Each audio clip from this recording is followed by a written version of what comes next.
Salam kasih Bapak Ibu Saudara sekalian. Hari ini hari Minggu 4 Oktober 2020. Kembali kita akan datang beribadah kepada Tuhan. Sekaligus hari ini kita juga akan bersama-sama menikmati perjamuan kudus bersama dengan Kristus dan tubuhnya. Untuk memulainya saya mengundang Bapak Ibu bangkit berdiri. Mari kita masuk di dalam saat teduh, mempersiapkan hati kita masuk di dalam ibadah.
Kebaktian umum yang disertai dengan sakramen perjamuan kudus pada hari ini dimulai dengan pengakuan bahwa pertolongan kita ada di dalam nama Tuhan yang menciptakan langit dan bumi. Turunlah kiranya atas kita sekalian kasih karunia, rahmat dan damai sejahtera dari Allah Tritunggal, Allah Bapa, Putra dan Roh Kudus. Amin. Suci, suci, suci, marilah kita menaikkan penganggungan kita kepada Allah yang Maha Suci.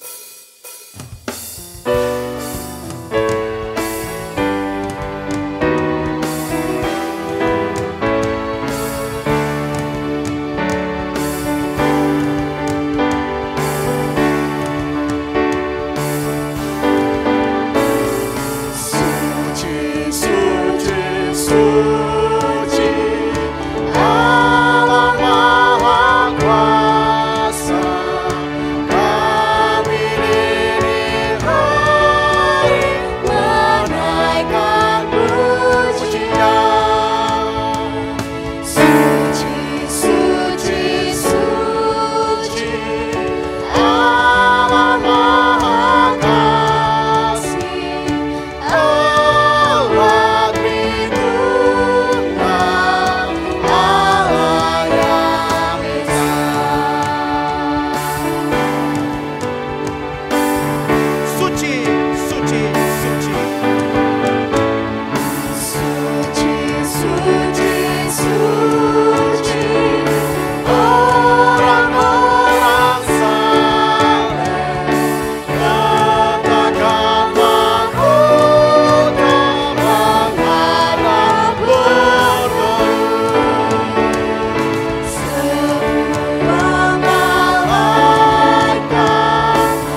Tritunggal, Allah yang Esa, sungguh kudus Tuhan kita.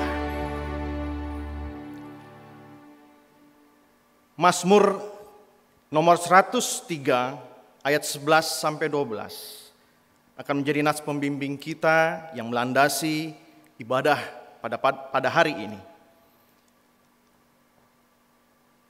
Demikian bunyi firman Tuhan. Tetapi setinggi langit di atas bumi, demikian besarnya kasih setianya atas orang-orang yang takut akan Dia. Sejauh timur dari barat, demikian dijauhkannya daripada kita pelanggaran kita. Mari kita berdoa.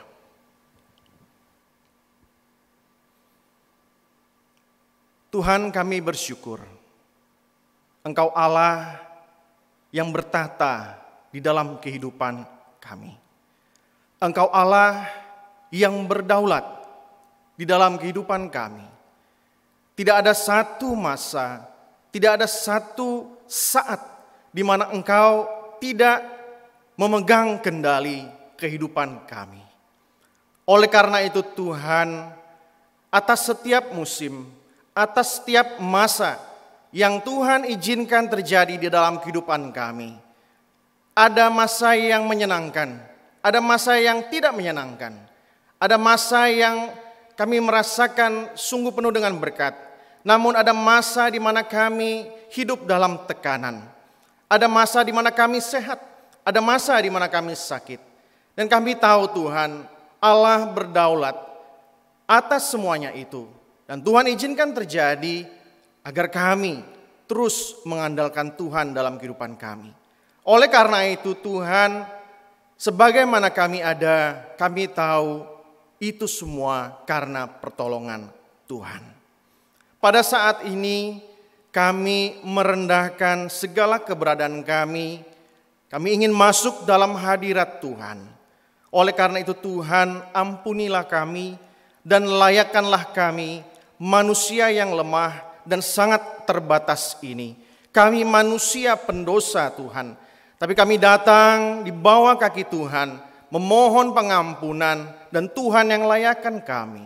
Agar kami boleh mendapatkan kekuatan rohani yang baru, berkat-berkat secara batiniah, secara jiwani, yang tentunya akan menjadi bekal bagi kami, modal bagi kami untuk menjalani kehidupan ini.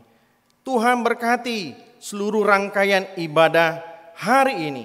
Hari ini kami akan memuji muliakan nama Tuhan. Kami menaikkan doa-doa kami mendengarkan kebenaran firman Tuhan. Bahkan ada kesempatan yang indah untuk kami duduk semeja dengan Tuhan di dalam perjamuan kudus. Terima kasih Tuhan, terima kasih.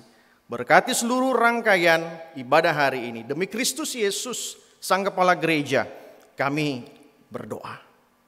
Amin. Mari masih tetap bangkit berdiri bersama-sama dengan tubuh Kristus di segala zaman dan di berbagai tempat. Kita mengikrarkan pengakuan iman rasuli. Bersama-sama kita ucapkan. Aku percaya kepada Allah, Bapa yang Maha Kuasa, Khalik langit dan bumi, dan kepada Yesus Kristus, Anaknya yang tunggal Tuhan kita, yang dikandung dari Roh Kudus, lahir dari anak darah Maria, yang menderita sengsara di bawah pemerintahan Pontius Pilatus, disalibkan, mati dan dikuburkan, turun ke dalam kerajaan maut. Pada hari yang ketiga, bangkit pula dari antara orang mati, naik ke surga, duduk di sebelah kanan Allah, Bapa yang Maha Kuasa. Dan dari sana Ia akan datang untuk menghakimi orang yang hidup dan yang mati. Aku percaya pada Roh Kudus, gereja yang kudus dan am, persekutuan orang kudus, pengampunan dosa, kebangkitan tubuh, dan hidup yang kekal.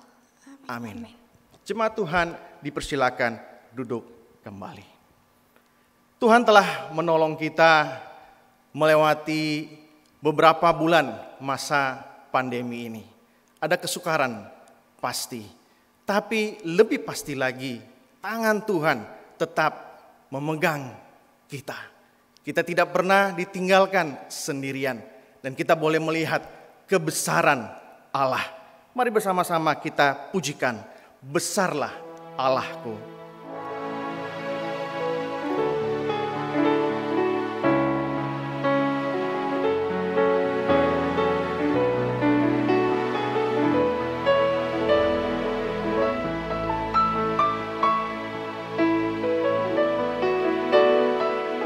Bila kulihat bintang gemerlapan dan bunyi guru riuh ku dengar, ya Tuhanku, tak putus aku heran melihat ciptaanmu, maka jiwaku memujimu, maka jiwaku pun memujimu. Sungguh besar Kau Allahku, maka jiwaku pun memujimu.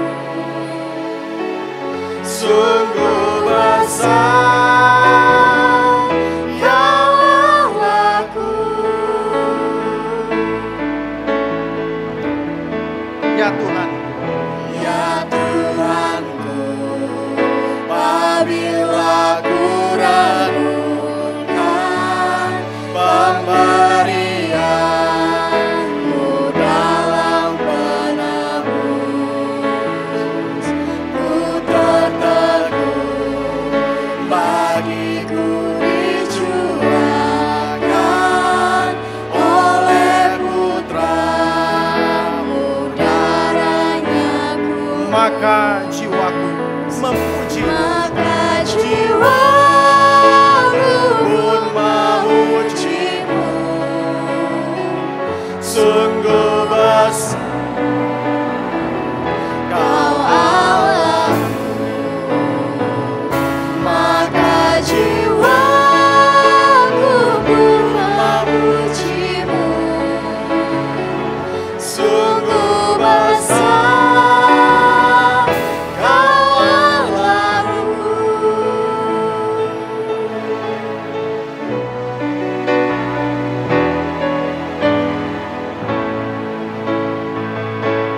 Apabila nanti Kristus memanggil, apabila nanti Kristus memanggilku, sukacitaku amatlah besar, karena terkabullah yang kurindukan,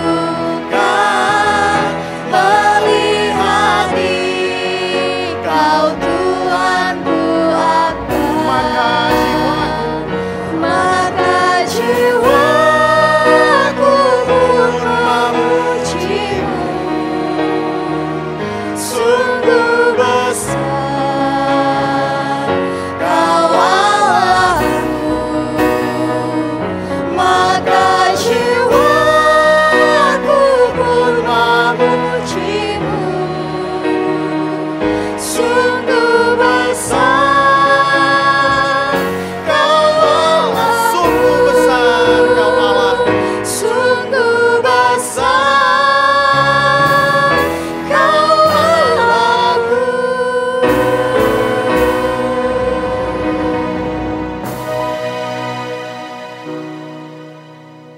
Sungguh besar Tuhan Allah kita. Mari kita bersama-sama naikkan doa syafaat. Ya Allah Bapa yang kami puji muliakan di dalam Kristus Yesus, kami bersyukur Tuhan karena Engkau Allah yang sungguh besar di dalam kehidupan kami, memimpin segenap langkah kehidupan kami. Sekalipun Tuhan sudah berbulan-bulan kami mengalami masa pandemi ini, satu masa yang tidak mudah bagi kami, tapi kami boleh melihat dengan jelas, dengan pasti pertolongan Tuhan dalam kehidupan kami. Oleh karena itu Tuhan, kami tidak akan memohon kepada pihak yang lain ketika kami menaikkan doa kami. Kami hanya memohon kepada Engkau saja. Oleh karena itu Tuhan, Engkau yang tetap memberkati bangsa negara kami menghadapi wabah COVID-19 ini. Tuhan memberikan hikmat kebijaksanaan kepada segenap jajaran pemerintahan. Mulai dari presiden sampai kepada jajaran terkecil kelurahan RT RW, bahkan segenap kabinet yang ada Tuhan yang berkati. Segenap jajaran aparat keamanan Polri dan TNI, Tuhan yang juga tetap tolong. Berkati seluruh tenaga medis yang bertugas, yang ada di rumah sakit ataupun mereka yang bekerja di tempat-tempat fasilitas kesehatan yang lain. Tuhan yang berkati mereka dan Tuhan yang lindungi mereka secara khusus, mereka yang ada di gugus depan, di barisan depan menangani pandemi COVID-19 ini Tuhan, atau COVID-19 ini. Kami berdoa juga Tuhan agar segenap masyarakat Indonesia diberikan kesadaran untuk tetap mematuhi protokol kesehatan yang telah ditetapkan oleh pemerintah. Tidak mudah Tuhan, tapi kami rindu supaya ada kesadaran yang besar bagi bangsa kami. Kami berdoa Tuhan, perekonomian bangsa juga semakin merosot dengan pandemi yang tidak berakhir ini. Dan kami berdoa Tuhan, Engkau yang tetap tolong bangsa kami boleh sungguh bangkit.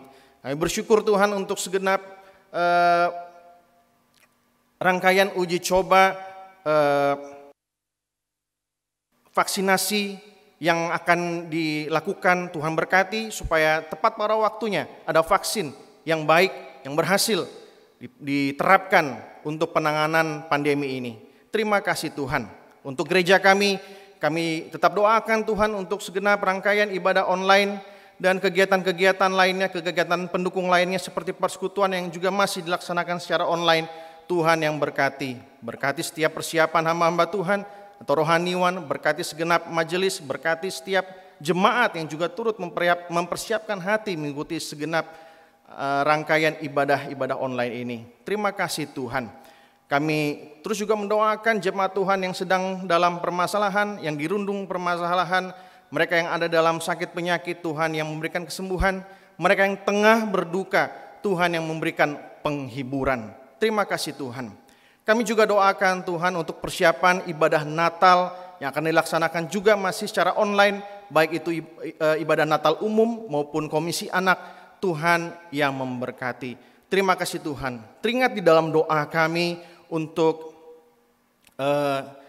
pos pelayanan sawahan, Tuhan yang juga memberkati mereka di dalam segenap rangkaian ibadah-ibadah dan kegiatan persekutuan yang mereka laksanakan. Terima kasih Tuhan.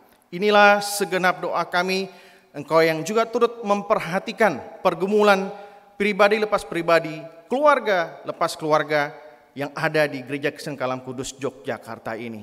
Ini doa kami Tuhan, demi Kristus Yesus kami panjatkan doa ini. Amin. Tuhan yang telah menolong kita dan tentunya mendengarkan doa-doa kita. Pada kesempatan ini kita akan mendengarkan kebenaran firman Tuhan yang tentunya akan menundukkan hati kita, meneguhkan iman kita, dan tentunya mengubah kehidupan kita. Pada hari ini kebenaran firman Tuhan akan disampaikan oleh Bapak Pendeta Titus Lim. Mari kita mempersiapkan hati kita, mengangkat pujian, kuasa salib-Mu.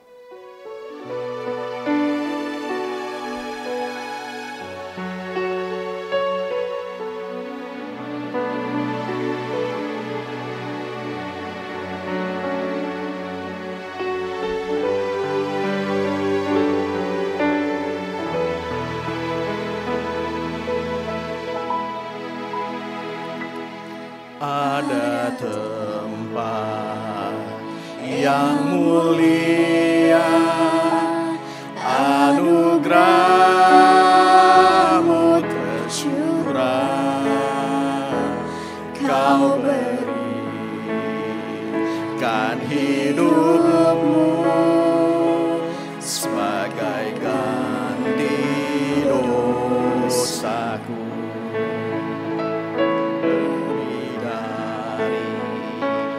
Yang kukira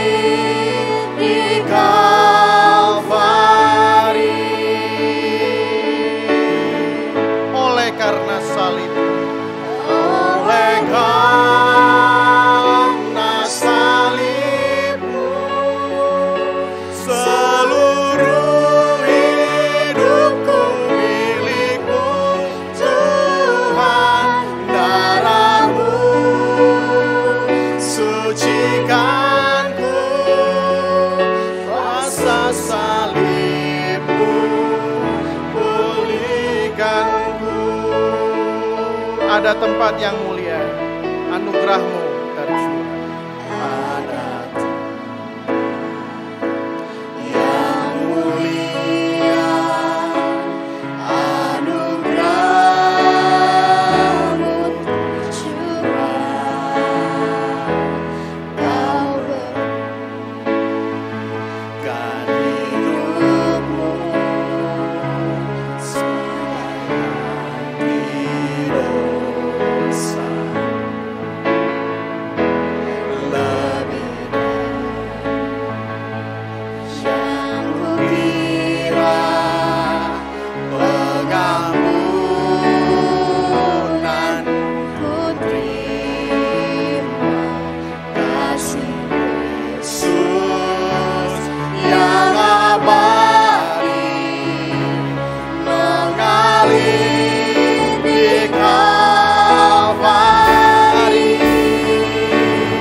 Salam sejahtera jemaat sekalian yang dikasihi dan mengasihi Tuhan. Kita bersyukur kepada Tuhan, kembali hari ini kita boleh bersama-sama memasuki minggu pertama di bulan yang baru. Jemaat yang dikasihi Tuhan, hari ini kita akan bersama belajar kembali firman Tuhan. Namun sebelumnya mari kita bersama-sama berdoa, memohon belas kasih Tuhan supaya kita boleh dimengertikan apa yang kita baca dan kita renungkan pada hari ini. Mari kita berdoa. Kami bersyukur kepadamu Tuhan, kembali pada hari ini kami boleh memasuki minggu pertama di bulan yang baru. Kami boleh melewatinya waktu demi waktu, meskipun sekali lagi kami terus diingatkan bahwa hari ini pun masih tetap sama, kami beribadah secara online. Namun kami boleh bersyukur tatkala kami masih diberikan waktu dan kesempatan untuk bersama beribadah. Melalui kesempatan ini pula Tuhan, kami akan membaca dan merenungkan firman-Mu. Mohon Allah Roh Kudus yang menolong, menerangi hati dan pikiran kami, dan memberikan pengertian kepada setiap kami, sehingga firman Tuhan ini boleh kami mengerti, kami lakukan di dalam kehidupan kami ini. Dengar doa kami Tuhan, yang boleh kami naikkan demi nama Tuhan kami Yesus Kristus. Kami ucap syukur dan kami berdoa. Amin. Firman Tuhan pada hari ini akan dibaca dari kitab 2 Korintus. Pasalnya yang ke-8, ayatnya yang pertama sampai dengan ayat yang ke-15. 2 Korintus, pasalnya yang ke-8, ayat yang pertama sampai dengan ayatnya yang ke-15. Namun pada kesempatan ini saya akan baca ayat pertama sampai dengan ayatnya yang ke-9. Demikian firman Tuhan, pelayanan kasih. Saudara-saudara, kami hendak memberitahukan kepada kamu tentang kasih karunia yang dianugerahkan kepada jemaat-jemaat di Makedonia. Selagi dicobai dengan berat dalam pelbagai penderitaan, sukacita mereka meluap, Dan meskipun mereka sangat miskin, namun mereka kaya dalam kemurahan. Aku bersaksi bahwa mereka telah memberikan menurut kemampuan mereka, bahkan melampaui kemampuan mereka.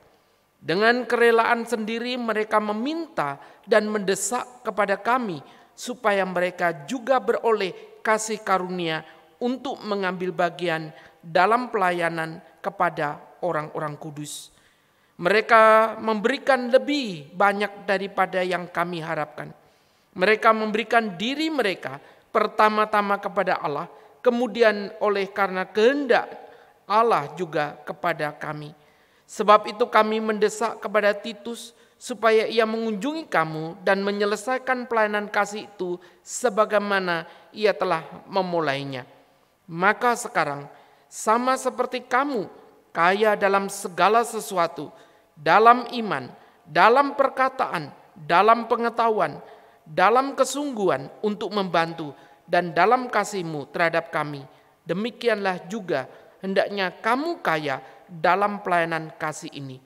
Aku mengatakan hal ini bukan sebagai perintah, melainkan dengan menunjukkan usaha orang-orang lain untuk membantu. Aku mau menguji keikhlasan kasih kamu, karena kamu telah mengenal kasih karunia Tuhan kita Yesus Kristus, bahwa Ia yang oleh karena kamu menjadi miskin sekalipun Ia kaya, supaya kamu menjadi kaya oleh karena kemiskinannya. Sampai sejauh ini pembacaan firman Tuhan. Selamat dan berbahagia bagi kita yang membaca, merenungkan, serta melakukan di dalam kehidupan sehari-hari. Jemaat yang dikasihi oleh Tuhan, ada sebuah video klip yang akan kita saksikan bersama. Satu kisah tentang satu perbuatan baik, di mana perbuatan ini dilakukannya bukan ketika dia memiliki kelebihan atau memiliki secara lebih. Bapak Ibu jemaat yang dikasihi oleh Tuhan, mari kita bersama menyaksikan video klip tersebut.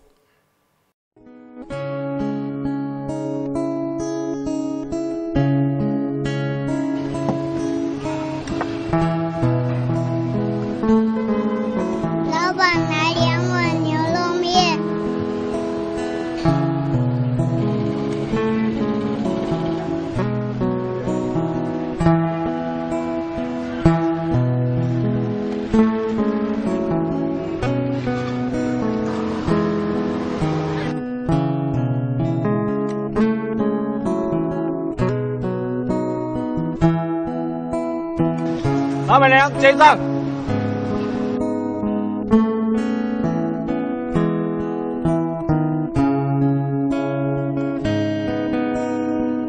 孩子，多吃点，好好读书，以后做个对社会有用的人。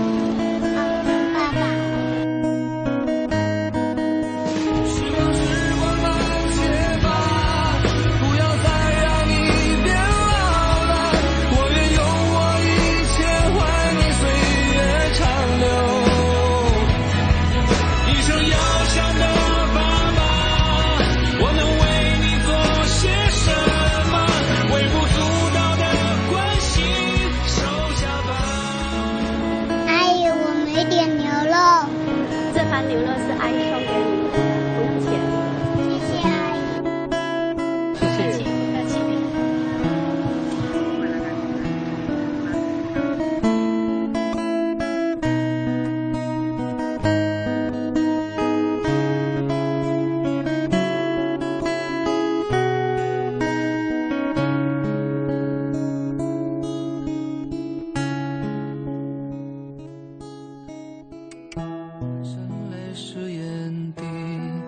多像从前一样牵你温暖手掌，可是你不在我身旁，托清风捎去安康。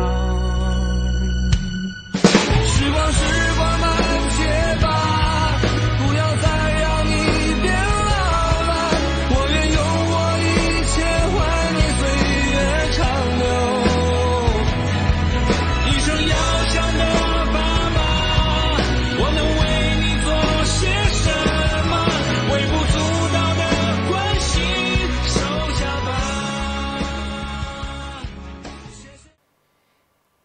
dikasihi Tuhan, melalui video klip tersebut kita melihat bahwa untuk melakukan suatu perbuatan baik, untuk bisa memberikan sesuatu, ternyata di sana tidak harus menunggu seseorang berhasil terlebih dahulu atau memiliki sesuatu yang lebih dalam dirinya baru bisa melakukannya.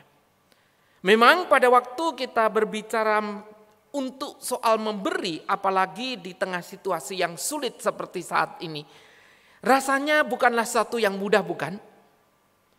Hal ini bertentangan dengan paham secara umum bahwa seharusnya di tengah kesulitan, di tengah penderitaan, bukan kita memberi, tetapi kalau bisa kita yang menerima bantuan atau uluran tangan tersebut.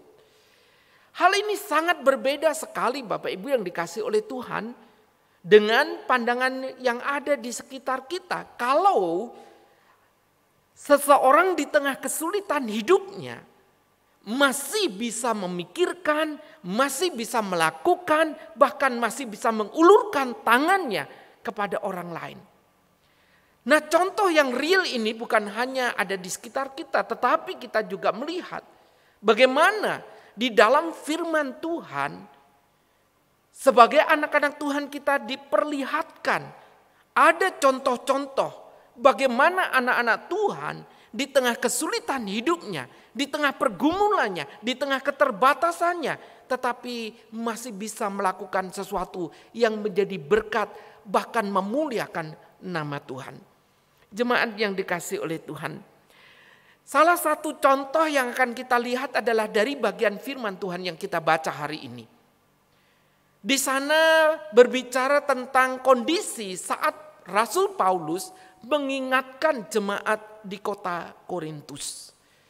Jemaat kota Korintus, mereka pernah berjanji untuk menolong, memberi bantuan kepada jemaat di Yerusalem. Nah, mengapa jemaat Yerusalem perlu ditolong atau dibantu?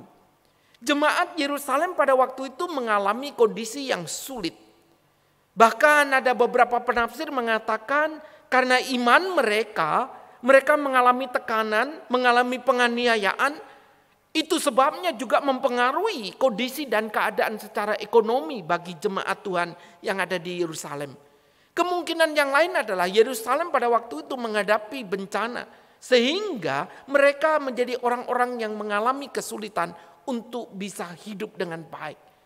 Nah, jemaat Korintus 1 tahun sebelumnya mereka sudah berjanji kepada Rasul Paulus untuk menolong, untuk membantu jemaat Yerusalem. Dan itu sudah dilakukannya. Tetapi kemudian tidak pernah ada tindak lanjutnya. Mereka berjanji untuk membantu. Mereka berjanji mengumpulkan persembahan. Tetapi kemudian mereka melupakan apa yang dijanjikan itu. Itu sebabnya Rasul Paulus mengutus Titus untuk pergi kepada jemaat di kota Korintus mengingatkan mereka. Bahkan dalam bagian ini kita melihat bahwa Rasul Paulus ketika hendak mengingatkan jemaat Korintus, Paulus menggunakan perbandingan contoh yang real yang diambil dari jemaat yang lain, yaitu jemaat Makedonia.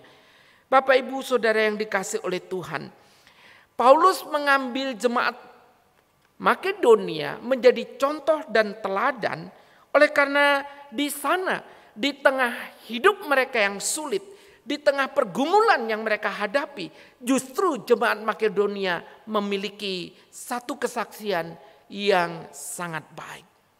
Nah, jemaat yang dikasihi oleh Tuhan, bagaimana sih sesungguhnya kondisi dan keadaan jemaat Makedonia yang diambil sebagai contoh bagi Rasul Paulus ini? Kalau kita membaca dari ayatnya yang kedua, di sana dikatakan selagi dicobai dengan berat dalam pelbagai penderitaan, sukacita mereka meluap dan meskipun mereka sangat miskin, namun mereka kaya dalam kemurahan. Yang pertama Bapak Ibu perhatikan, Rasul Paulus mengatakan jemaat Makedonia adalah jemaat yang waktu itu mengalami cobaan, mengalami pelbagai penderitaan. Dengan kata lain, kondisi mereka bukan baik-baik saja. Dengan kata lain mereka hidup di dalam penderitaan juga. Dengan kata lain mereka juga sama mengalami kesulitan hidup. Tapi Bapak Ibu yang dikasihi oleh Tuhan, kita melihat penderitaan, kesulitan yang dihadapi oleh jemaat Makedonia itu karena iman mereka juga.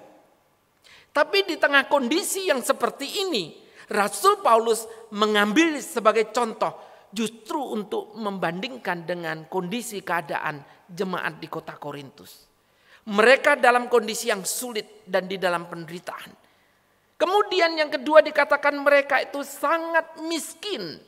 Saudara yang dikasihi oleh Tuhan, bahasa yang dipakai di sini adalah deep poverty.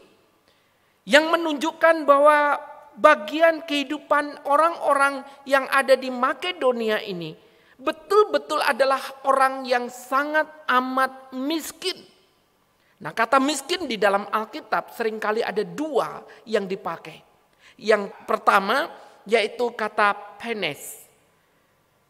Yang kedua adalah kata takas atau tokos. Nah, penes ini adalah kata miskin secara umum Bapak Ibu. Miskin pada umumnya.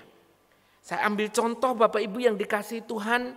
Kami pernah satu kali ditawari di mana ada program untuk membantu orang-orang yang kesulitan, yaitu untuk mendapatkan sebuah tabung gas ukuran 3 kilo dengan kompor tunggal. Nah, pada waktu itu kami dikumpulkan di balai pertemuan, lalu diberitahukan bahwa ada pembagian masalah kompor dan tabung gas ini yang sesungguhnya diperuntukkan untuk orang yang kurang atau tidak mampu. Nah, di dalam hal ini Bapak Ibu Saudara yang dikasihi oleh Tuhan, kalau sudah berbicara tentang bantuan, di situ yang kami dapatkan adalah banyak orang yang kemudian merasa dirinya tidak mampu, merasa dirinya miskin. Padahal kalau dilihat secara kasat mata, mereka adalah orang-orang yang masih terhitung mampu Bapak Ibu. Tetapi di sini merasa miskin. Nah, miskin di sini adalah miskin secara umum. Bapak Ibu Saudara yang dikasihi oleh Tuhan, kami jujur waktu itu tidak mengambil apa yang tidak dibagikan ini. Karena kami merasa bukan kami berlebih, tapi kami merasa kalau kami ambil berarti kami mengambil hak atau apa yang menjadi milik orang yang mungkin lebih menderita dari kami, lebih kesulitan dari kami. Tapi ada orang-orang yang justru rela menandatangani pernyataan bahwa itu adalah benar-benar miskin, saudara. Nah, ini miskin secara umum. Ketika kita melihat seringkali ada di sekitar kita. Nah, kata yang kedua adalah takas atau tokos. Nah, ini menggambarkan keadaan orang yang benar-benar miskin, Bapak Ibu yang dikasihi oleh Tuhan. Menggambarkan orang yang betul-betul miskin secara ekstrim, melarat yang amat sangat. Nah, kondisi seperti inilah yang kita lihat, yang dikenakan kepada jemaat Makedonia. Mereka betul-betul miskin secara ekstrim, mereka betul-betul mengalami kesulitan. Dan kata ini juga dikenakan untuk janda miskin yang datang ke bait Allah dan membawa 2 peser yang dipersembahkan di rumah Tuhan tersebut. Jemaat yang dikasihi oleh Tuhan. Dari hal ini kita melihat bahwa sesungguhnya ketika mereka mendengar kondisi jemaat Yerusalem itu mengalami penderitaan, yang menarik adalah jemaat Makedonia yang jelas-jelas digambarkan begitu miskin ini, mereka bukan hanya tergerak, tetapi mereka kemudian bergerak untuk menolong saudara-saudara seiman yang mengalami kesulitan dan penderitaan. Bagi saya ini satu contoh teladan yang luar biasa, bukan? Tatkala ada orang miskin, kondisi yang sulit, mendengar saudaranya ada yang sulit, hati mereka tergerak. Dan mereka kemudian bergerak untuk melakukan apa yang bisa mereka lakukan demi dan untuk menolong saudaranya ini. Jemaat yang dikasihi oleh Tuhan. Bahkan kita melihat saudara, mereka memberikan bantuan ini menurut kemampuan mereka. Bahkan Paulus mengatakan bahkan lebih dari apa yang bisa mereka lakukan. Jemaat yang dikasihi Tuhan, kalau kita melihat di sini, orang yang miskin ini mengumpulkan bantuannya. Bahkan bukan hanya mengumpulkan, Rasul Paulus pun sadar mereka adalah orang-orang miskin, saudara. Tetapi yang menarik, justru jemaat Makedonia ini memohon, mendesak, meminta untuk dilibatkan, untuk diberi kesempatan menolong saudara-saudara yang ada di Yerusalem. Bukankah seharusnya mereka memohon kepada Paulus untuk tidak dilibatkan? Saya rasa Paulus bisa memahami. Paulus tahu betul kondisi orang Makedonia. Tetapi justru disinilah mereka mendesak, memohon untuk diberikan izin. Bahwa mereka bisa mengambil bagian melayani Tuhan dengan apa yang mereka bisa berikan, saudara. Iman yang dikasih oleh Tuhan. Saya bisa membayangkan dalam hal ini. Mereka ingin membantu, mendesak Rasul Paulus dalam kondisi yang sulit, yang harusnya mereka bisa berkata, harusnya kamilah yang diperhatikan, harusnya kamilah yang mendapat uluran bantuan itu, harusnya kamilah yang mendapatkan pertolongan itu. Tetapi di sini mereka bukan meminta-minta, mereka justru meminta untuk bisa melayani. Mereka bukan meminta untuk mendapatkan perhatian. Mereka bukan meminta untuk mendapatkan bantuan. Tapi justru meminta untuk diizinkan melayani saudara-saudaranya. Jemaat yang dikasih oleh Tuhan. Jemaat di Makedonia berbeda dengan kebanyakan orang, bukan? Aneh. Kalau ada orang miskin, orang yang hidup sulit, justru memohon, justru meminta diberi kesempatan untuk membantu orang lain. Saudara, bukankah seharusnya yang terjadi adalah orang akan memohon, bantulah saya, perhatikanlah saya, tolonglah saya, lihatlah saya. Tetapi yang terjadi di sini adalah sebaliknya. Apa yang bisa dilakukan untuk melakukan pekerjaan yang baik? Jemaat yang dikasihi oleh Tuhan. Dari bagian yang kita baca dan melihat teladan hidup dari jemaat Makedonia, ada sebuah foto yang ingin saya sampaikan kepada jemaat sekalian. Foto ini diambil ketika ada peristiwa, yaitu kejadian bencana alam yang terjadi di Tiongkok. Saudara yang dikasih oleh Tuhan, pada waktu kejadian bencana alam ini, masyarakat diberikan kesempatan untuk mengumpulkan bantuan. Dan kita melihat di sana, ada satu foto yang menarik, bukan? Seorang yang secara fisik mengalami kelemahan, bahkan boleh katakan cacat. Tapi kemudian orang ini berusaha datang membawa simpanan uangnya, dan kemudian menyerahkan kepada lembaga sosial untuk turut meringankan saudara-saudaranya yang mengalami kesulitan atau mengalami bencana alam. Saudara yang dikasih oleh Tuhan, mungkin kita bertanya, berapa sih besar sumbangan yang diberikannya? Berapa banyak sih yang bisa diberikannya oleh orang yang kecil dan sederhana ini? Saudara, di sini menunjukkan bukan soal besar atau kecil yang dipersembahkannya, tetapi ini soal hati yang menggerakkan hidupnya untuk ambil bagian tatkala melihat kesulitan dan penderitaan orang lain. Sama dengan jemaat Makedonia. Kita tidak sedang berbicara berapa jumlah yang bisa dikumpulkan jemaat Makedonia. Tidak sedang berbicara berapa besar dan apa arti persembahan dari orang-orang kecil dan miskin ini. Tapi di sana justru kita melihat ada satu hati yang mengasihi Tuhan. Ada satu hati yang rela dan peduli kepada kondisi dan keadaan jemaat Tuhan yang lain setengah mengalami kesulitan. Jemaat yang dikasih oleh Tuhan. Bersyukur kepada Tuhan. Kalau hari ini kita juga masih diberikan waktu dan kesempatan, bukan? Untuk sesungguhnya bagaimana kita memikirkan apa yang bisa kita lakukan di tengah situasi yang sulit ini. Memang jemaat yang dikasihi Tuhan, semenjak kita beribadah secara online. Gereja juga kemudian mengadakan persembahan, itu pun disampaikan untuk disisihkan, lalu kemudian kalau bisa dikirimkan atau diserahkan ke gereja. Tapi juga banyak saudara-saudara kita yang belum berani pergi dan masih di rumah. Dan kita mengumpulkan persembahan itu di rumah Bapak Ibu. Tapi jujur saja Bapak Ibu yang dikasihi oleh Tuhan, terkadang kita ini manusia bisa tergoda.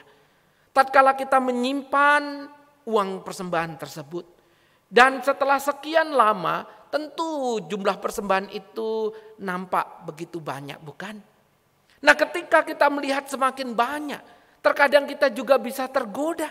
Apakah kita akan menyerahkan ini atau ini kemudian tetap menjadi bagian kita dan kita bisa berkata, toh kita juga tidak ibadah, toh kita tidak ke gereja, toh ini akan tetap menjadi bagian saya, toh kalaupun saya tidak memberi juga tidak masalah, bukan?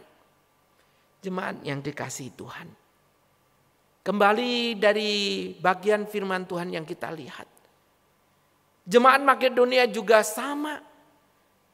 Tatkala bisa memikirkan, mengumpulkan, mereka juga bisa berkata, toh kami juga menderita, kami sulit. Untuk apa kami harus ambil bagian? Tetapi sekali lagi, apa yang bisa menggerakkan mereka? Jemaat yang dikasihi oleh Tuhan, kita melihat di sini justru yang membedakan adalah tatkala di sana dikatakan sebelum mereka memberikan sesuatu untuk pekerjaan Tuhan, terlebih dahulu mereka memberikan hidupnya kepada Tuhan. Mereka mengalami kasih karunia Tuhan. Itulah yang kemudian mendorong, membuat jemaat Tuhan ini rela melakukan sesuatu yang di luar daripada pemikiran banyak orang. Di saat mereka sulit masih bisa memberi, di saat mereka mengalami pergumulan mereka masih bisa berbagi. Jelas ini bukan sekedar karena mereka punya kemampuan. Tadi saya sudah berkata, secara ukuran finansial mereka betul-betul orang miskin. Tetapi soal iman, mereka kaya di dalam kemurahan, Bapak Ibu yang dikasihi Tuhan. Ini terjadi karena mereka merasa mereka sudah dan telah mengalami kasih karunia Tuhan. Tatkala mereka merasa bahwa Tuhan sudah mengasihi, Tuhan sudah berkorban, mati bagi mereka, menebus hidup mereka. Bagi mereka tidak ada sesuatu yang lebih berharga kecuali memberikan hidup mereka juga kepada Tuhan. Apalagi apa yang mereka miliki, bagi mereka itu pun juga adalah berkat dari Tuhan. Jemaat yang dikasihi oleh Tuhan, mereka melakukan ini sebagai bentuk wujud terima kasih dan syukurnya kepada Allah. Itu sebabnya kita melihat saudara bahwa mereka memberikan ini merupakan tanda syukur kepada Tuhan. Mereka memberi dari kerelaan, bukan karena paksaan. Mereka memberi karena mereka belajar teladan dari Kristus, di mana Kristus yang adalah pemilik segala sesuatu, tapi rela menjadi miskin karena saudara dan saya, karena jemaat Makedonia. Maka disitulah mereka kemudian bisa menjadi kaya di dalam kemurahan. Jemaat yang dikasihi Tuhan, kalau kita tanya berapa yang bisa mereka lakukan atau mereka bisa kumpulkan, sekali lagi jemaat yang dikasihi oleh Tuhan, Paulus tidak memandang berapa jumlah, tetapi Paulus melihat ketulusan hati mereka, pengorbanan diri mereka yang dilakukannya untuk Tuhan. Memang jemaat yang dikasihi Tuhan, persembahan kalau itu 2.000, 5.000 keluar dari hidup yang miskin, hidup yang sulit. Saya percaya ini merupakan persembahan yang sangat berarti, bukan? Tapi apa artinya persembahan yang keluar 20, 50, 100 ribu? Kalau itu keluar dari hidup yang berlimpah-limpah, saya percaya tidak terlalu berarti, bukan? Tapi memang aneh. Saudara, uang 20, 50, 100 ribu.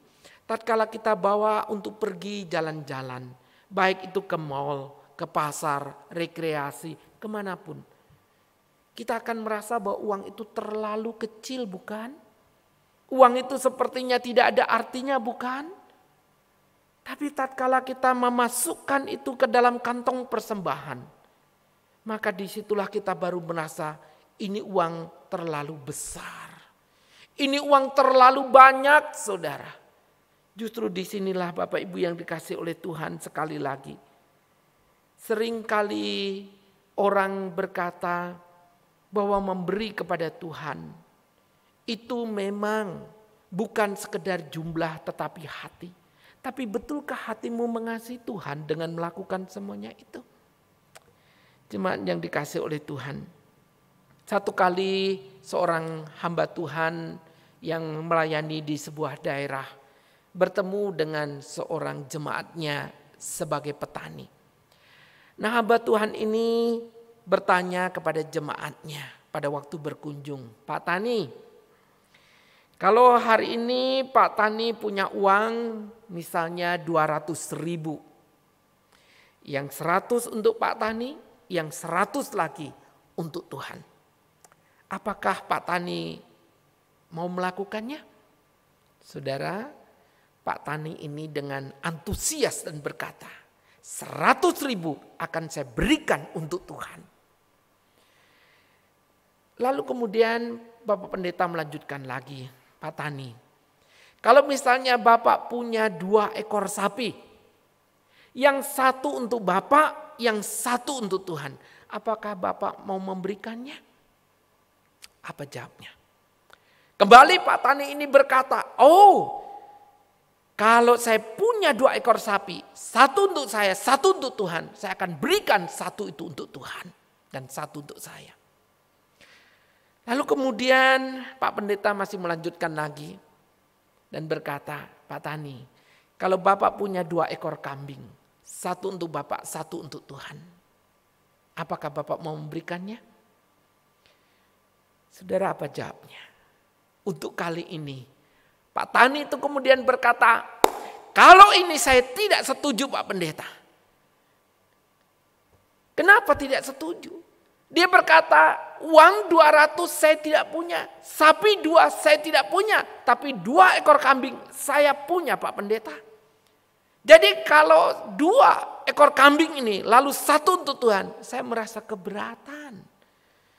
Jemaat yang dikasihi Tuhan, seringkali bukankah kita juga berkata sama, kalau saya punya saya akan beri. Tapi betulkah pada waktu kita punya kita akan memberi? Saudara, memberi bukan soal kalau saya nanti punya atau tidak punya, tapi memberi adalah soal apa yang hari ini ada dalam diri kita, apakah dengan hati kita masih mau melakukannya atau tidak. Jemaat yang dikasih oleh Tuhan, bila hari ini kita tidak mau dan tidak bisa memberi dengan pengorbanan, apalagi nanti pada waktu kita punya, kita sulit untuk memberikannya dengan pengorbanan. Jemaat yang dikasih oleh Tuhan, kembali kepada Rasul Paulus. Ketika mengingatkan jemaat Makedonia, mengingatkan jemaat Korintus, dia mengkomparkan dengan kondisi jemaat Makedonia. Sesungguhnya secara iman, secara spiritualitas, jemaat Korintus adalah jemaat yang memiliki segala kelebihan. Di ayat yang ke-7 di sana Paulus berkata, "Kamu kaya dalam segala sesuatu, dalam iman, dalam perkataan, dalam pengetahuan, dalam kesungguhan untuk membantu, dalam kasihmu." Sudah lihat kondisi jemaat Korintus? Tetapi kita bandingkan dengan jemaat Makedonia.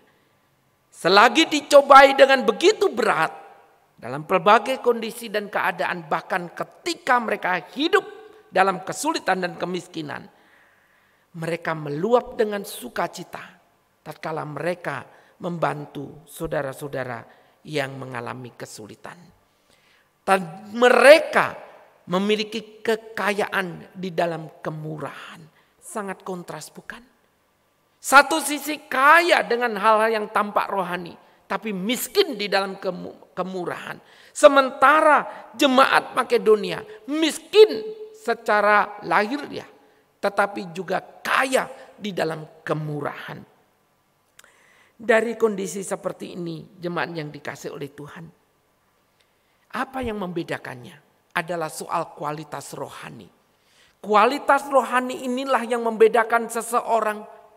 Kualitas rohani inilah yang bisa membedakan bagaimana kondisi sesungguhnya tentang orang-orang tersebut tatkala berbicara tentang kepedulian.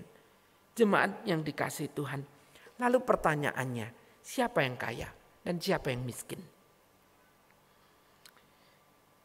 Saya mengutip apa yang pernah disampaikan oleh Bapak Pendeta Peter Wongso. Beliau adalah mantan rektor kehormatan Saat. Beliau berkata, siapakah orang kaya dan siapakah orang miskin? Orang kaya adalah orang yang di dalam kemiskinan hidupnya, di dalam kesulitan, di dalam penderitaannya. Tapi mereka masih tahu dan mengerti untuk melakukan sesuatu di mana mereka menjadi orang-orang yang murah hati. Tapi orang miskin adalah orang-orang yang hidup di dalam segala kelebihan dan kelimpahan. Di dalam segala kecukupannya. Namun tidak pernah mengerti dan tidak bisa memberi. Jemaat yang dikasihi oleh Tuhan. Sebagai anak-anak Tuhan harusnya kita menghayati.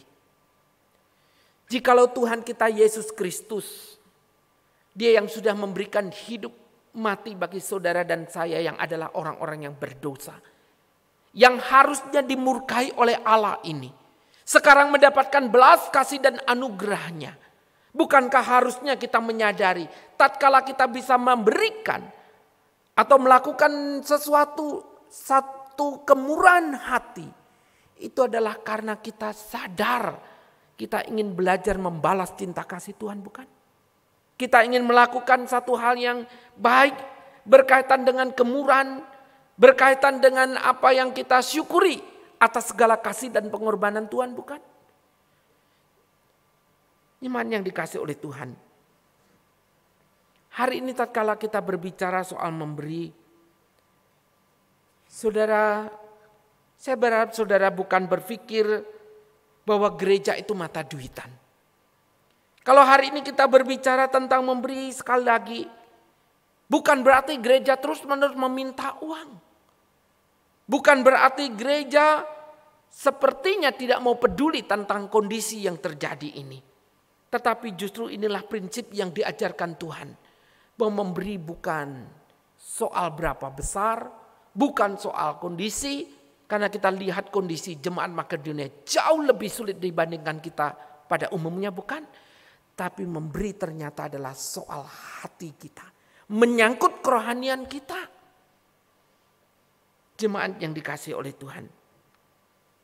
Kita hari ini memang berbicara tentang bagaimana memberi di situasi yang sulit.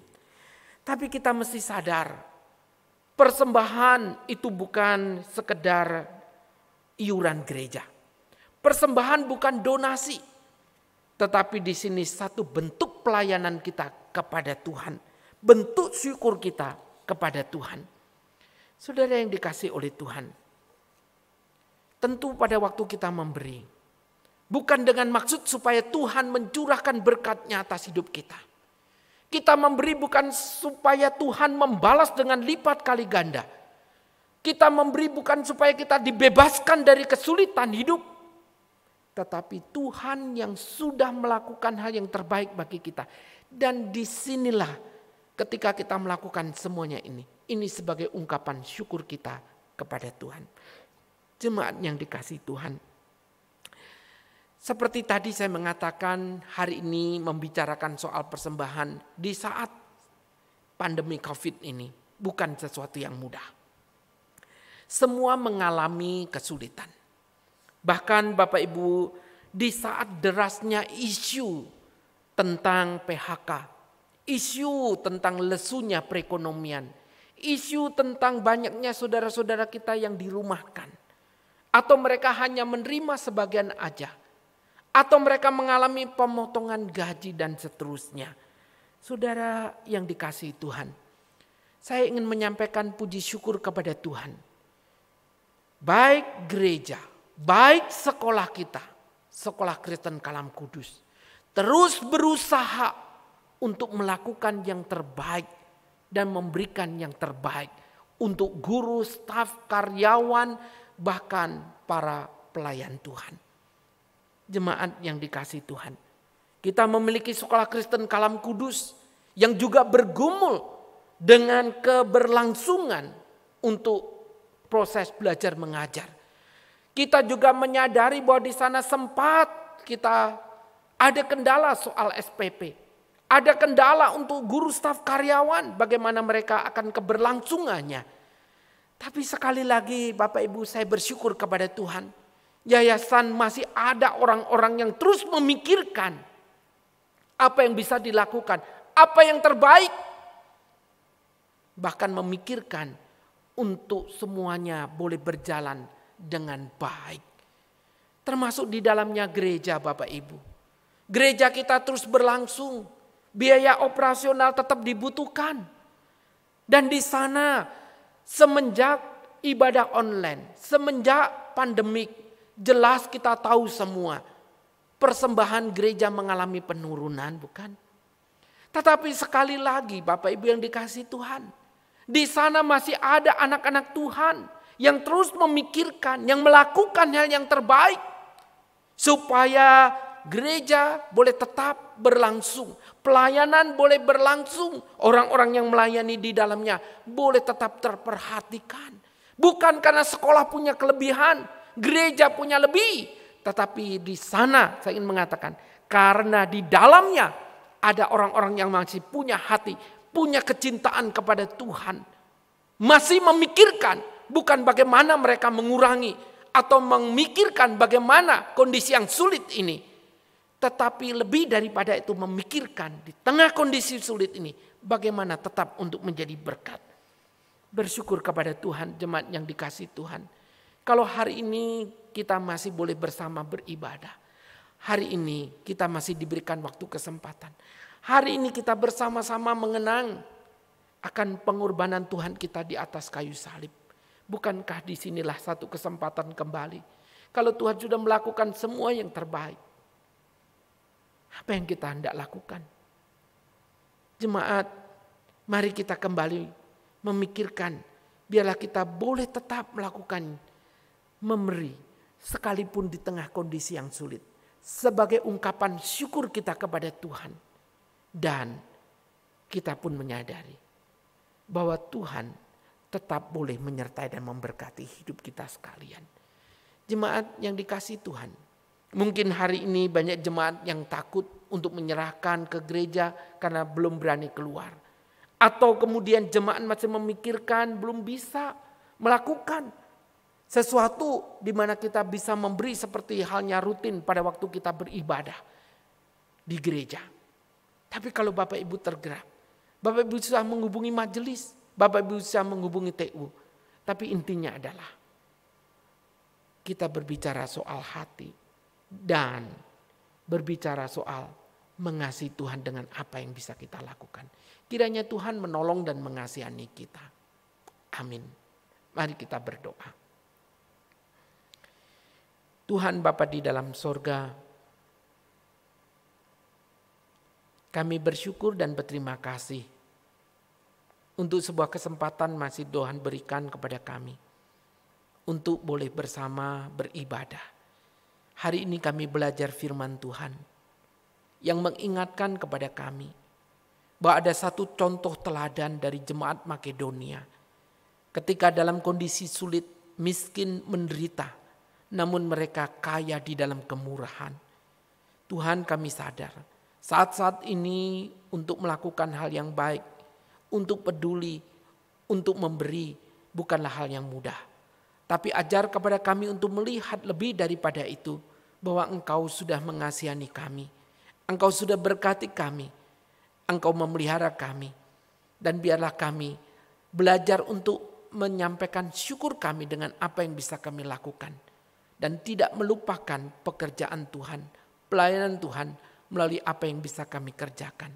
Tuhan, kami mohon belas kasihan-Mu bagi Sekolah Kristen Kalam Kudus, Gereja Kristen Kalam Kudus di tengah kondisi yang sulit ini, untuk terus berjalan di jalan Tuhan. Tuhan, kami percaya di dalamnya sudah banyak anak-anak Tuhan yang punya hati mengasihi Engkau. yang menyadari kasih karunia-Mu sehingga mereka begitu peduli. Tuhan yang balaskan untuk segala cinta kasih mereka. Terpujilah nama-Mu Tuhan. Demi nama Tuhan kami Yesus Kristus, kami ucap syukur dan kami berdoa. Amin. Demikianlah firman Tuhan pada hari ini, dan kita akan melanjutkan dengan perjamuan kudus. Kiranya Tuhan menolong dan memberkati kita sekalian. Amin. Jemaat yang dikasihi oleh Tuhan, kita bersyukur pada hari ini kita kembali diberikan kesempatan untuk boleh menikmati perjamuan kudus.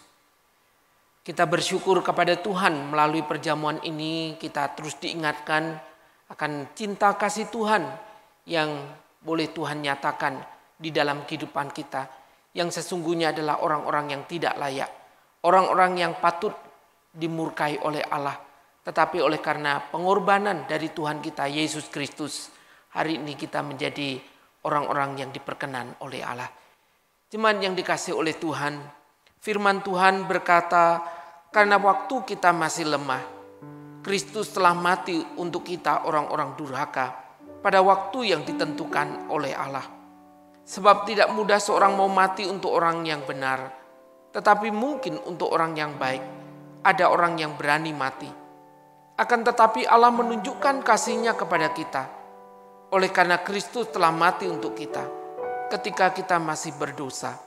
Lebih-lebih karena kita sekarang telah dibenarkan oleh darah-Nya, kita pasti akan diselamatkan dari murka Allah.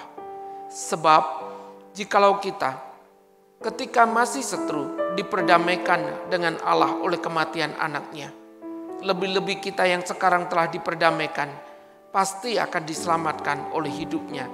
Dan bukan hanya itu saja, kita malah bermegah dalam Allah oleh Yesus Kristus Tuhan kita. Sebab oleh Dia kita telah menerima pendamaian itu. Mari kita tenangkan diri untuk menyiapkan diri kita menerima perjamuan kudus pada hari ini.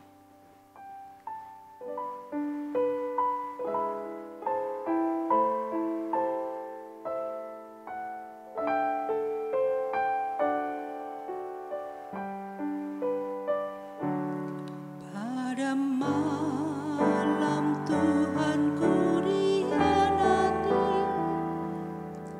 dipecahkan roti dan berkata, ambillah pecahan tubuhku untukmu, minumlah darah tercurah bagimu, lakukanlah untuk mengenangku.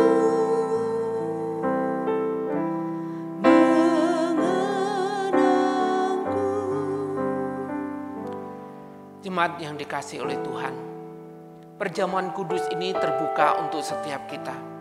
Secara khusus bagi kita yang mengaku percaya bahwa Tuhan Yesus adalah Tuhan dan Juru Selamat kita secara pribadi. Dan juga terbuka bagi setiap kita yang hari ini dengan segala kesadaran mau mengaku segala dosa dan kesalahan kita di hadapan Tuhan. Oleh karena itu, melalui kesempatan ini, justru disinilah kita boleh diingatkan, kita adalah orang-orang yang dikasihani oleh Tuhan.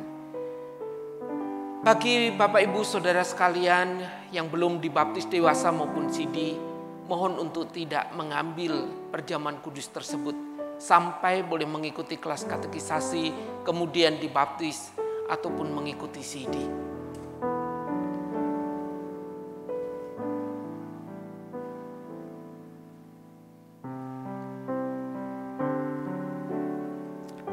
Pada malam Tuhan Yesus diserahkan, Ia mengambil roti, mengucap syukur atasnya. Lalu dipecahkanlah roti itu dan berkata, inilah tubuhku yang dipecahkan bagi kamu. Setiap kali kamu memakannya, ingatlah akan aku. Dan setelah makan, Tuhan Yesus mengambil cawan lalu berkata, inilah cawan perjanjian baru yang dimeteraikan oleh darahku. Dan setiap kali kamu meminumnya, menjadi peringatan akan aku. Saya mengundang jemaat untuk bersama-sama berdiri. Pada waktu roti dibagikan, dan juga anggur. Silakan Bapak Ibu mengambil, berdoa mengucap syukur kepada Tuhan secara pribadi. Dan setelah menerima roti dan anggur, nanti kita akan berdoa, bersyukur kepada Tuhan. Setelah itu nanti kita boleh menikmati perjamuan bersama-sama. Silakan kepada keluarga yang ditunjuk atau yang dituakan untuk membagikan roti kepada anggota keluarga dan juga anggur yang telah disiapkannya.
Yang dikasih oleh Tuhan, tatkala kita sudah memegang roti dan anggur, mari kita bersama berdoa sebelum kita menerimanya. Dengan hati yang bersyukur kepadamu Tuhan, hari ini kembali kami boleh diberikan kesempatan untuk menikmati perjamuan kudus, di mana melalui perjamuan ini kami boleh diingatkan akan pengorbanan Tuhan Yesus di atas kayu salib bagi kami orang-orang yang berdosa. Hari ini tatkala kami memegang roti yang melambangkan tubuh Tuhan yang terpecah bagi kami, sesungguhnya Tuhan, kami juga diingatkan, oleh karena segala dosa dan kesalahan kamilah Engkau melakukan ini. Dan dengan pengorbanan-Mu lah Engkau menebus kami orang yang berdosa. Sekarang suci dan kuduskanlah kami Tuhan. Layakkanlah kami untuk menerima roti ini. Jadi bagian kami yang terus mengingatkan kami akan segala kasih dan pengorbanan Tuhan. Demi nama Tuhan kami Yesus Kristus kami ucap syukur dan kami berdoa. Amin. Mari kita terima dengan ucapan syukur.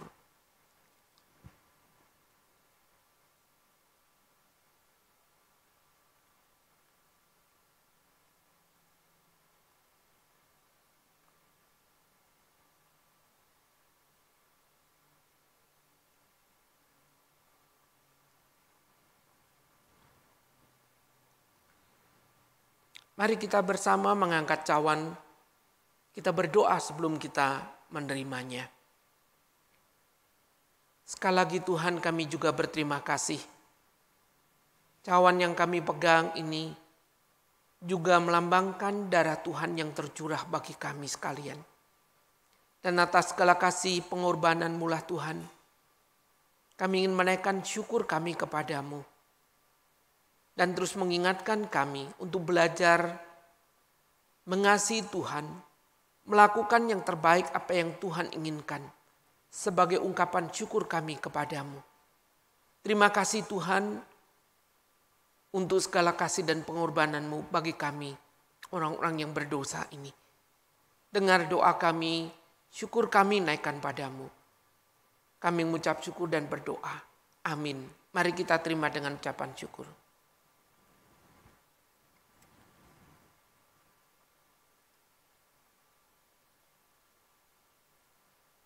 Demikianlah Tuhan perjamuan kudus yang boleh kembali kami terima. Kami juga telah melakukan apa yang Tuhan perintahkan. Biarlah perjamuan ini meneguhkan iman kami di tengah-tengah pergumulan yang kami alami. Di tengah perjalanan iman kami. Bahkan di tengah kehidupan kami hari lepas hari. Cara khusus di dalam kondisi seperti saat ini. Di mana segala sesuatu masih terbatas. Kondisi masih sulit. Tetapi kami percayakan kasih setia Tuhan yang tidak pernah berkesudahan di dalam kehidupan kami. Syukur kami naikkan padamu Tuhan. Biarlah iman kami boleh tetap melekat kepada Dikau. Dan melalui semuanya ini akan meneguhkan perjalanan hidup kami untuk tetap setia dan hidup di dalam limpah syukur kepada Tuhan. Terpujilah namamu. Demi nama Tuhan kami Yesus Kristus, kami ucap syukur dan kami berdoa. Amin. Sementara cawan dikumpulkan, mari kita pujikan terima kasih Yesus, terima kasih.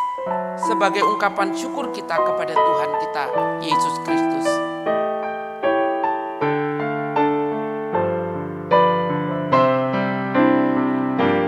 Terima kasih.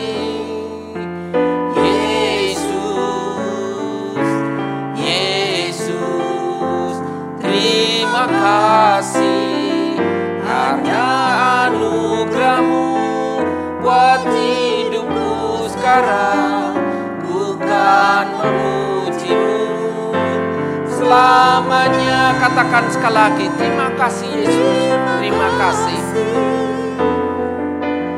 Yesus, Yesus, terima kasih. Anugerah-Mu buat hidupku sekarang, bukan memuji-Mu selamanya, bukan memuji-Mu selamanya. Demikianlah jemaat yang dikasihi oleh Tuhan, perjamuan kudus yang boleh kita ikuti pada hari ini. Biarlah kiranya melalui perjamuan ini sekali lagi meneguhkan, menguatkan iman kita. Dan terus memandang kepada salib Kristus yang menjadi kekuatan dan penghiburan bagi kita dalam menjalani hari-hari kita. Kiranya Tuhan memberkati. Amin. Silakan duduk kembali. Syukur kepada Tuhan yang telah meneguhkan kita kembali melalui kebenaran firman Tuhan dan juga melalui perjamuan sakramen perjamuan kudus pada hari ini. Terpujilah nama Tuhan. Pada kesempatan ini kita akan memberikan persembahan kita sebagai wujud ungkapan syukur atas berkat yang melimpah yang telah Tuhan berikan kepada kita. Seperti biasa, persembahan dapat diberikan disampaikan dengan 3 cara. Yang pertama dapat dititipkan melalui TU kantor gereja menurut atau pada hari kerja, pada jam kerja. Yang kedua, dapat ditransfer ke rekening gereja. Dan yang ketiga, dapat mentransfer via QR Code melalui portal-portal pembayaran digital yang ada. Mari kita mempersiapkan persembahan kita dan kita mengangkat pujian Gembala Baik Bersuling dan Merdu.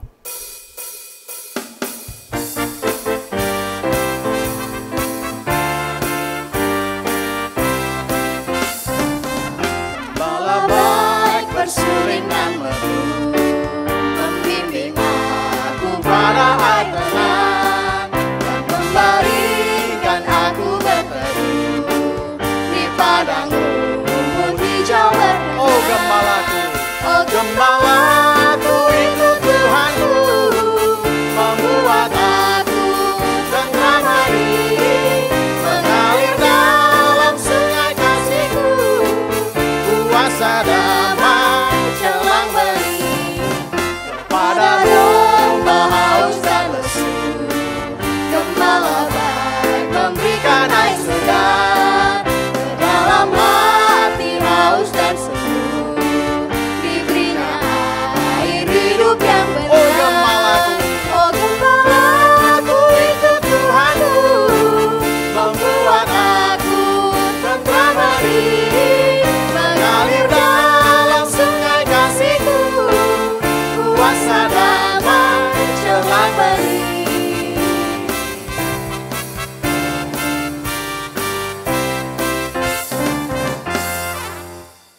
Mari kita menaikkan persembahan kita dalam doa. Tuhan, kami bersyukur tiada hentinya untuk berkat rahmat Tuhan yang melimpah dalam kehidupan kami. Dan kesempatan ini kami mengumpulkan persembahan kami. Kami berdoa Tuhan agar persembahan yang dikumpulkan dapat dipakai untuk kemuliaan nama Tuhan dan meneguhkan kerajaan Allah di muka bumi ini melalui pekerjaan gerejawi, pelayanan gerejawi yang ada di gereja kami. Terima kasih Tuhan. Demi Kristus Yesus kami bersyukur atas kesempatan memberikan persembahan ini. Amin. Jemaat Tuhan diundang untuk bangkit berdiri. Mari kita bersama-sama akan mengakhiri ibadah kita pada hari ini. Bersama-sama kita kembali mengagungkan nama Tuhan dan bersyukur kepada Tuhan melalui doksologi. Dan doa berkat akan disampaikan oleh Bapak Pendeta Titus Lim. Doksologi.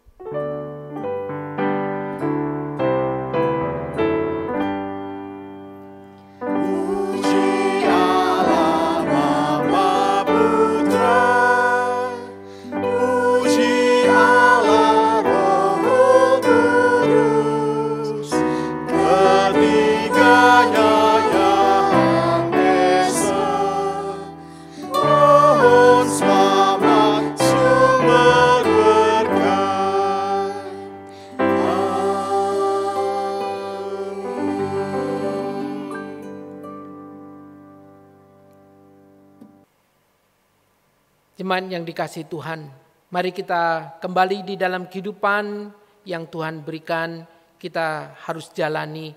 Kiranya melalui seluruh rangkaian ibadah kita hari ini, meneguhkan, menguatkan, dan menolong kita. Sekarang arahkan hatimu kepada Tuhan dan terimalah berkat-Nya. Tuhan memberkati engkau dan melindungi engkau. Tuhan menyinari engkau dengan wajah-Nya dan memberi engkau kasih karunia. Tuhan menghadapkan wajah-Nya kepadamu dan memberi engkau damai sejahtera, mulai hari ini sampai selama-lamanya. Amin.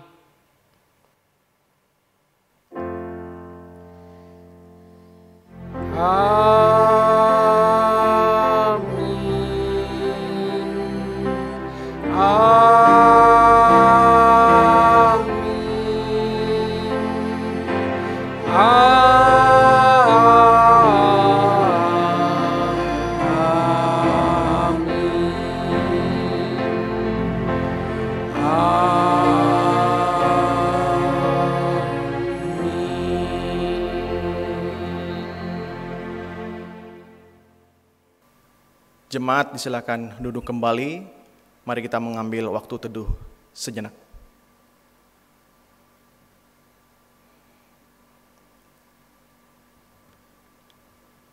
Ibadah kita telah selesai, namun ada beberapa hal yang perlu diingatkan kepada kita semua.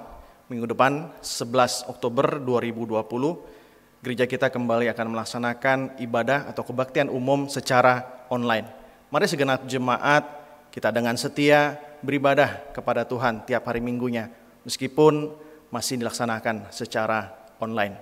Yang kedua, diingatkan kepada kita semua bahwa nanti sore pukul 17 atau pukul 5 sore akan diadakan webinar dengan tema stigma dan bebas atau survive dari pandemi COVID-19 yang akan disampaikan oleh atau sebagai narasumber adalah Dr.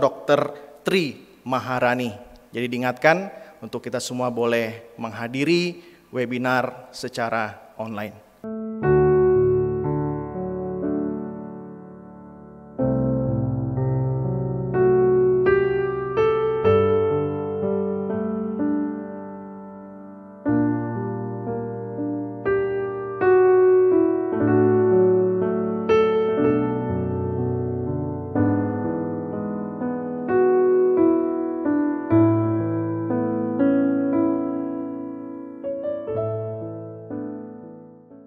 Demikian warta gereja kita menjadi perhatian kita bersama. Tuhan Yesus memberkati.